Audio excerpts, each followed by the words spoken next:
যুক্তরাষ্ট্রভিত্তিক US soybean export council আয়োজন করেছে এই বৈশ্বিক সম্মেলন। এবারের মূল আলোচনার বিষয় টেকসই কৃষি, আধুনিক প্রযুক্তি এবং সয়াবিন রপ্তানির নতুন বাজার। There's magic that happens when you have those parties actually meet with each other face to face. And that's one of the really proud moments that we have is facilitating those interactions. It's not just a contract, it's more, it's personal relationships.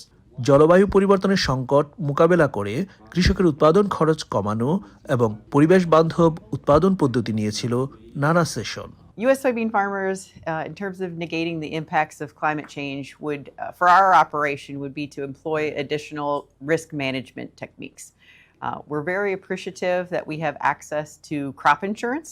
আলোচনায় উঠে আসে মানসম্মত প্রাণীখাদ্য উৎপাদনে দক্ষিণ এশিয়ার সম্ভাবনা এবং আন্তর্জাতিক বাজারে বাংলাদেশের কৃষিপণ্যের অংশ নেওয়ার বিষয়। In Bangladesh, you have a large crushing industry. I'm very optimistic about the growth we continue to see in Bangladesh. Export করতে হলে এই কমপ্লায়েন্সগুলো দেখতে হবে, ভালো মানের ফিড তৈরি করতে হবে এবং ভালো মানের সয়া মিল খুঁজতে হবে, ভালো মানের সয়া বিন নিতে হবে। এবং বিদেশে রপ্তানির ক্ষেত্রে যদি মার্কেট ক্যাপচার করতে হয় তাকে কোয়ালিটি মেনটেন করতে হবে। সেক্ষেত্রে কোয়ালিটি মেনটেনের ক্ষেত্রে আপনার ভালো সয়াবিন মিল ছাড়া কোনো গতি নাই। এক কথায় আমি বলতে পারি সরকারের এখানে আসলে কস্ট কমানোর যদি অপশন থাকে ইউএস গভর্নমেন্টের সাথে, অটোমেটিকলি বিজনেস বেড়ে যাবে।